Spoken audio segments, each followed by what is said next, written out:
This video is sponsored by Sakura Co. Okay, so in this one, I'm going to be continuing my video series on the truth about One Punch Man. Last time, we talked about how Saitama represented Ra, the god of the sun. And in this one, we're going to be talking about God, who represents Osiris, the god of the moon. Now, before I get into Osiris and all of the other mythologies that go into crafting this character, first, let me just explain who God is in the One Punch Man series. So he's essentially the main villain of One Punch Man. He's the antithesis of Saitama. As I mentioned before, Saitama is the sun, while God is the moon.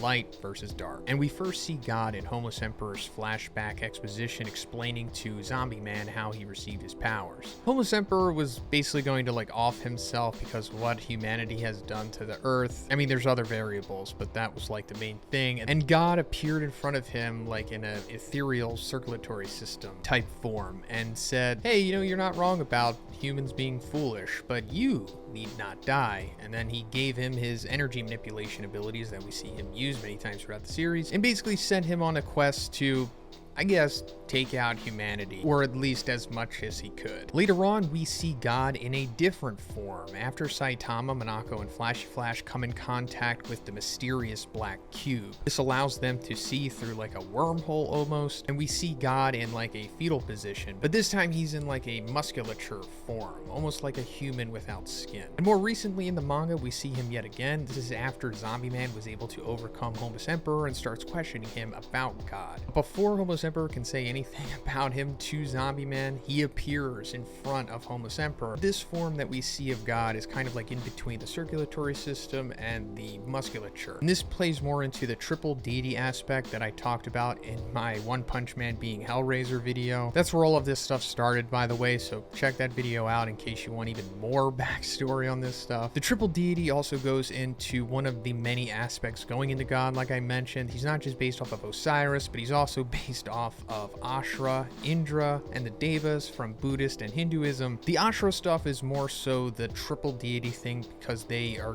primarily associated with having 3 faces and multiple limbs. Aside from them, there's also aspects of Kaguya Hime from Tale of the Bamboo Cutter in God, as well as Leviathan from Hellraiser. But anyway, afterwards, God tells Homeless Emperor silence, and then pretty much just kills him. But before this, Homeless Emperor first sees God in what could be considered maybe even a 4th form. Maybe this could be his true form, possibly, where it appears that he is crawling on top of the moon and then standing upright. Like I said, God is essentially Osiris, the god of the moon. Also, a fun little fact is that there is a crater on our own moon in real life, and it is named Osiris. However, the crater on the moon in the One Punch Man world was of course made from Boros kicking Saitama to it. It also created the aesthetic of an eyeball, which represents the Eye of Horus, which I also talked about in my previous Saitama being Ra video. Please check that video out because there's a lot of stuff that I don't want to have to go over again in this video, but I'll just say there's the Eye of Horus, there's the Eye of Ra, and we see this symbology throughout the series multiple times, and we will continue to see it until it is over. It essentially tells us who the good guys are and who the bad guys are, and kind of everything in between. But another thing that is linked to him is, like I said, these black mysterious cubes. Now, all that we really know about them is that there are multiple of them throughout the world, and it's also kind of implied that they are in space as well, since we see an astronaut holding one on the cover of chapter 139. And if you touch one of these cubes, which are also incredibly heavy, you're able to communicate with God, and he basically says if you are worthy, you will receive his power. If not, you will receive confiscation, which is just death, I guess. It's also revealed that Blast, the S-Class rank 1 hero, is very interested in these cubes, and he's kind of going around and collecting them. God is also aware of Blast, and Blast is aware of God. We also see most recently that Blast is implied to have always been fighting against God and his implied forces throughout the universe, since we see him open a portal to what appears to be space or something. We don't really have too much information on this yet, but it appears that there are others like Blast out there that are fighting against God and his implied forces. But we can learn a lot more about this character and his motives and his origin through the mythology that he is based off of. And it's predominantly from the myth of Osiris. So let me go into that now and explain who Osiris is, as well as the portion of the story that one chose to implement into One Punch Man. But guys, before we get into that, let's just talk about Sakura Co. Sakura Co is a monthly Japanese subscription box full of authentic traditional Japanese snacks from Japan's local artisan snack makers. Sakura Co is a little different than Tokyo Treat, as that emphasizes pop Japanese snacks. Sakura Co emphasizes more traditional Japanese snacks. This is going to be the first time I'm opening this because I want to show you guys how unbelievably packed this thing is. Okay, let me take this thing out because sometimes they give you like things that aren't food. There's so much stuff in here. It also comes with this booklet that not only gives you information on the snacks inside, but it also gives you information on just Japanese culture in general. And this is March's box, and it is Sakura afternoon tea theme. Let's start with this big boy, Sakura sweetbread. You might have heard me say this in my review for the last Sakura Co box, but all of this stuff like strikes a good balance. Nothing is ever overpowering the way that like American food is, I guess. Let's check out the collectible they gave us this month, because last month I got like this little plate. It's actually a little glass. Look at that. Let me try something salty now. We got some Sakura Arare. It's a great salty, crunchy snack. And then you get like a bag of Sakura jelly. Good thing I got my glass here. Whoa, that fit perfectly. I wonder if they intended that. Yeah, guys, that was like, I don't even know if that was half the stuff in here. There's still so much more stuff that I haven't even been able to get to. So please check out the Sakura Co box. I have an affiliate link in the description that you can click on. Also, you can use code Zhoniin for $5 off. And also, of course, you'll be helping your boy out. Thanks again, guys. So Osiris is the god of fertility, agriculture, the afterlife, the dead, resurrection, life, and vegetation in ancient Egyptian religion. He was classically depicted as a green-skinned deity with a pharaoh's beard, partially mummy-wrapped at the legs, wearing a distinctive atif crown and holding a symbolic crook and flail. He is also the god of the moon. Plutarch recounts one version of the Osiris myth in which Set, Osiris's brother, along with the queen of Ethiopia, conspired with 72 accomplices to plot the assassination of Osiris. Set fooled Osiris into getting into a box, which Set then shut, sealed with lead, cut into pieces, and threw into the Nile. Osiris's wife Isis searched for his remains until she finally found him embedded in a tamarisk tree husk, which was holding up the roof of a palace in Byblos. She managed to remove the coffin and retrieved her husband's body. She made replicas of them and distributed them to several locations, which then became centers of Osiris's worship. So that right there, I think, told us everything that we need to know about what the possible origin of God is. But before I go into it, let me just say that I can't give you like the exact in-depth 100% explanation and backstory on God, because there's just no way to know that, because one isn't one-for-one adapting this lore. Same way that other mangakas don't one-for-one adapt Tale of the Bamboo Cutter. But I could give you a rough idea. So I'm assuming that God was like a super powerful alien god somewhere out in the universe, possibly in another dimension, not really sure about that yet. But it's possible that he had like a brother, and in the myth of Osiris it says that Set was the one who tricked Osiris and cut him up into pieces, but in the One Punch Man story, Set is Genos. In another video I'll explain all of that stuff, Genos being Set, Drive Knight being Horus, and how Metal Knight connects to the both of them. But this goes back to how there are many mythologies that make up this character. And in other iterations of even the myth of Osiris, his brother could be called Typhon. Going to a different mythology, like I said before, how there's the Ashra and Indra and Deva's influence on God. Well, the most prominent, I would say, is Indra. Also, the Roman equivalent of Indra is Jupiter. The aesthetic of God is referred to as Jupiter by Psychos, and I'm pretty sure that's where all of that stuff comes from. Also, this isn't the first character that one has mixed Roman mythology with other mythologies. Child Emperor is another example of that, and yes, I'll talk about that in another video. But anyway, in Hinduism, Indra's brother is Surya, who is the god of the sun. Just like how in Egyptian mythology, Ra is the god of the sun. We talked about how that is Saitama. So it's possible that if God did have a brother, it was possibly based off of Surya, because like I said, the story ultimately comes down to the sun versus the moon. But anyway, God is, not a good guy.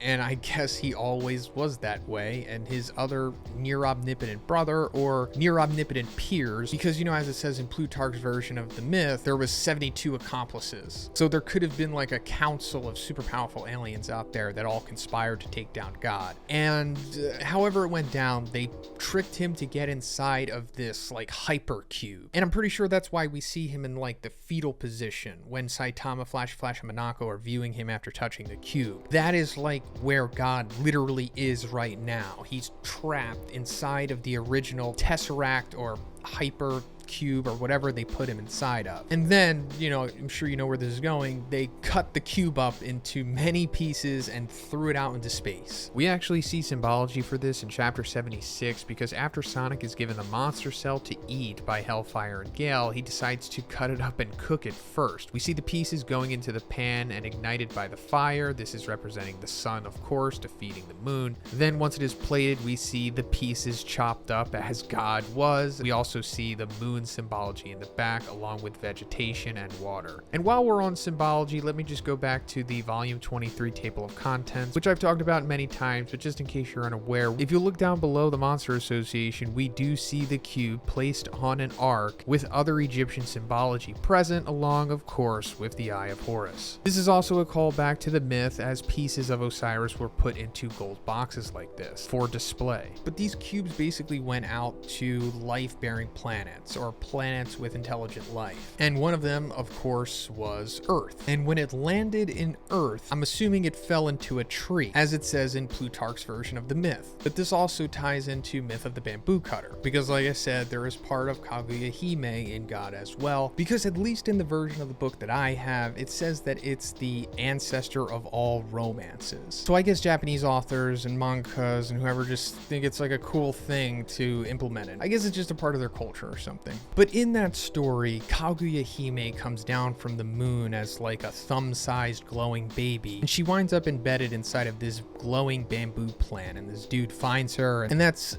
basically what we're getting here. Now, as for who found him on Earth, I'm assuming it was a woman, and this woman is representing Isis. Now, in One Punch Man, the story that we are following, Isis is Psychos. So this is essentially the first Psychos, or possibly the first Esper. And I'm assuming that this is how Espers came to be on Earth. It all descends from like one person, or just one bloodline. Because I assume that the tree that God fell into, or the portion of him, or the cube that went in there, sprouted like this special fruit, and this original Psychos slash Isis ate the fruit and became the first Esper. And then God basically used her as a vessel to spread his influence throughout the world, which goes into the part of the myth where it says she made replicas of them and distributed them to several locations, which then became centers of Osiris's worship. This is why the Ninja Village looks like the cube, because the Ninja Village leader is a direct disciple of God. This is also why that Esper testing facility that had Tatsumaki captive is cube-shaped as well. And this is also why when Amai Mask tells the history of the world to Saitama about there being many wars in the past that led to the world becoming the way that it is now, all of these wars were because of the influence of God. The cubes and whatnot were distributed to all of the leaders of the world, and he influenced them to cause war, because these wars would give birth to more monsters, because the more monsters that are created means that there's more of a possibility for Orochi to be born. He needs a being powerful enough as Orochi to be born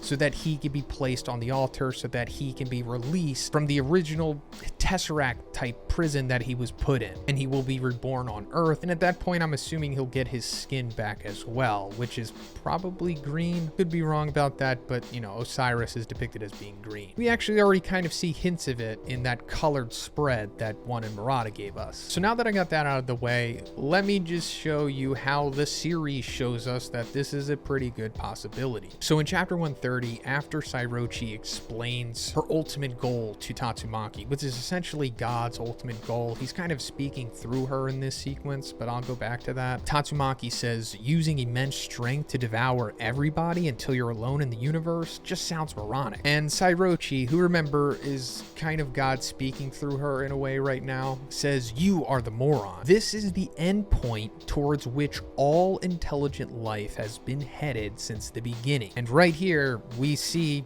what I was talking about. The Adam and Eve symbology, but it's more than that, because this is probably how the One Punch Man world, the monsters and espers all started. We see the tree, and we see the god-like snake that is represented in Sairochi's bottom half, handing an apple to the woman who was likely the first Isis/Psychos. And on the right, we see the Adam type character, and I'm thinking that he represents the first monster, who is a byproduct of whatever the first Isis did to him, similar to how Psychos made Orochi. And it goes back to me saying that this was like the cycle that God always had in mind for his resurrection. But anyway, going further, Sairochi says, "I am the chosen one for this task. You have outstanding psychic ability, yet it is I and not you. Why is that? You and your sister never considered the future that your abilities might create.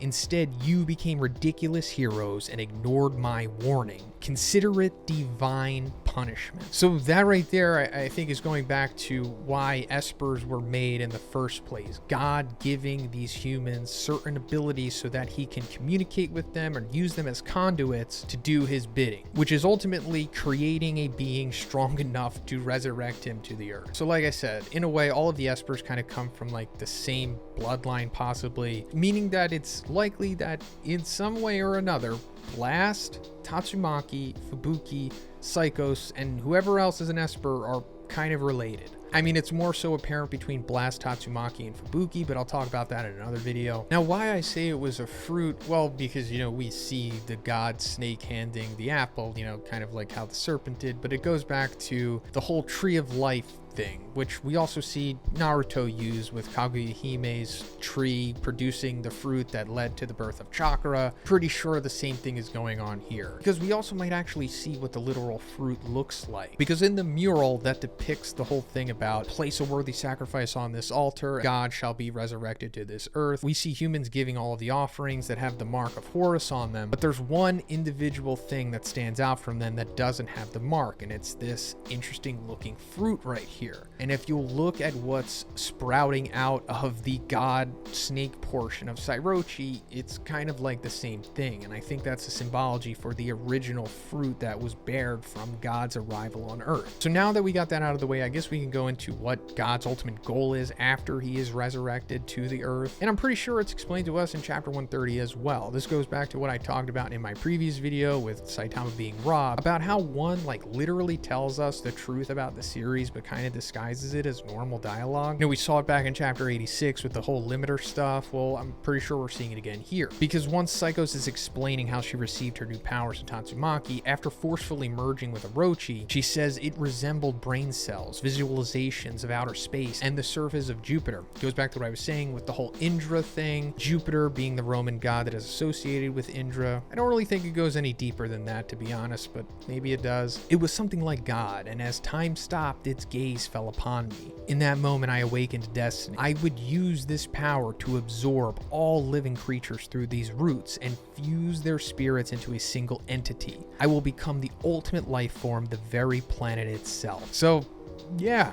That's what God wants. And I'm pretty sure it's because Earth is like the perfect planet to do this. I think God has reached many planets, because like I talked about in the Saitama video, pretty sure Boros is a result of God's influence. And in Boros' backstory, it told us that his planet wasn't the most hospitable. So therefore, God isn't exactly going to take that one over. And I'm pretty sure that's also why one introduced aliens so early on in the series, to just establish that this is like a universal connection threat thing going on right here. But also in the panel with Isis taking the fruit from the god snake, it said this is the endpoint towards which all intelligent life has been headed since the beginning. And also goes back to how there are other blasts out there all fighting against God. I'm pretty sure these are the other planets that were infected by his influence in a similar way.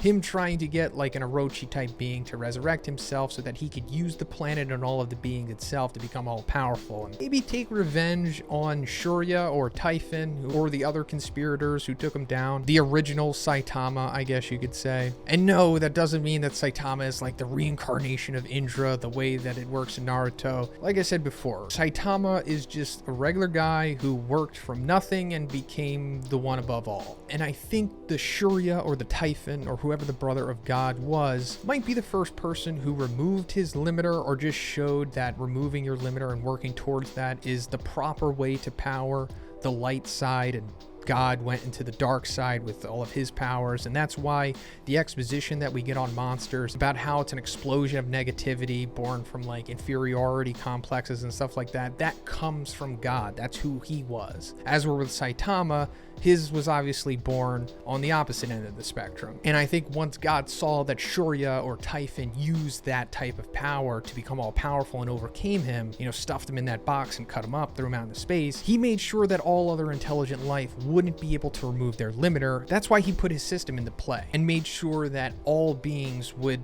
partially be monsters or partially would be able to become monsters and put the limiter on them so that they could not remove their limiters. And in another video, I'll explain how God does this. It's actually explained to us in the very first episode, believe it or not. But Saitama was the one that I guess statistically it was inevitable that maybe somebody was going to come along and do what Saitama did. But since Saitama has done it and removed his limiter, that's why God has no influence on him and why God can't really perceive Saitama, because he's not a part of his system. So to finish this off, let me just show you another example of one telling us this story. So some of you might be familiar with the one-shot manga Monster of Earth. This was like a collaborative effort between one who wrote this and the artists Murata and Nishimura Kinu. So the story in this one-shot is similar to the story of One Punch Man, as to where there's like this older guy who's like defending Earth, and he has like these special powers that allow him to grow big and fight against monsters. And we see his son, who's the MC, also 16 years old, kind of resents him for not being like the hero that he thinks that he should be, and the MC himself wants to be like a true hero. This is literally the same dynamic that we've seen between Blast and Blue, because that's where like the inspiration for those characters originally started, even though they are also based off of Egyptian mythological figures, and I'll explain them in another video. But anyway, in the beginning of this chapter we get some exposition, and we're also seeing straight up the moon viewing the Earth. Remember, moon, Osiris, God. And it says Earth, a planet rich of resources and good inhabitable environment. However, the civilization is still developing. There's a rising uproar to expand into galaxy. Even though their planet looks weak as a baby from orbit, Earth is a beautiful planet. There's no reason not to send monsters there. And then we see a monster attacking Earth, and then going further we get more narration where it says, in the past, before Earth received the attention of monsters, an alien who lost his homeworld to war drifted to Earth. He adapted to the environment and culture of Earth and married an Earthling. Not long after, they gave birth to a child. Naturally, this is not a normal child. He inherited the alien's abilities, the ability to turn into a giant at will. And then we see like Black S in this chapter as well, but that's neither here nor there. Black S does actually represent a figure in Egyptian mythology as well, but I'll talk about that in another video. But anyway, can you kind of like figure out where I'm going here? It goes back to what I was talking about with, you know, God being defeated, chopped up in pieces, sent to Earth, influenced humans, made espers and monsters, and you get what I'm talking about. But that's where I want to end the video because I'm losing my voice, and this is already going to be like over 20 minutes probably. But if you like the video, guys, please give it a like and please subscribe. Have a great day. I'll see you in the next one.